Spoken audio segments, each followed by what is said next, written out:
Good day everyone, welcome to my channel. So this video guys, we will talk about what is React.js. Before we start, I would like to say thank you so much to all my viewers, silent viewers, and supporters in my channel. Thank you for watching my videos. If you are new with my channel and then you like this video, please hit the like button. Don't forget to share and please support my channel guys by clicking the subscribe button. So let's begin.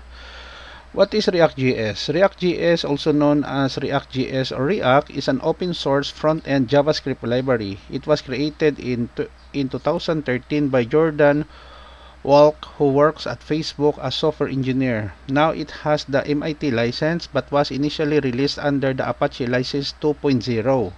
React was designed to make interactive UI or user interface creations painless. Just design a simple view for individual states in your app. Next, it will render and update the right component efficiently upon data changes. So let us talk about what are the features and benefits of using React.js. We have here the React code comprises components or entities that need rendering to a specific element in DOM with the help of React DOM library. It uses a virtual DOM by creating an in-memory cache and a data structure, computing the difference, updating the display DOM in the browser efficiently. Due to its selective rendering, the app performance boosts while saving the developer's efforts in recalculating the page layout, CSS or cascading style sheet styles, and full page rendering. It uses lifecycle methods like render and component did mount to allow code execution at specific points during an entity's lifetime.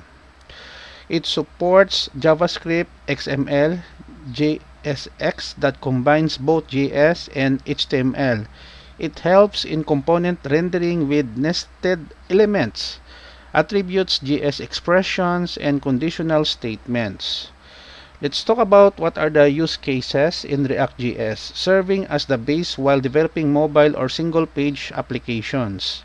Rendering a state to the DOM and manages it. Building efficient user interfaces while developing web applications in interactive sites. Debugging and testing more easily. A bonus point or a trivia, Facebook, Instagram, and WhatsApp all use React. Okay guys, so this is the end of my report on what is React.js is all about. One of the most very popular JavaScript library that is being used in web application and mobile application. So this library is very in demand in creating those applications and offers more job opportunities for web developers or mobile developers. Thank you so much guys for watching. I hope that you have learned something new in this video. If you like this video, please hit the like button. Don't forget to share and please support my channel guys if you're new by clicking the subscribe button. See you in the next video tutorial guys. This is your friend Jake saying bye bye for now.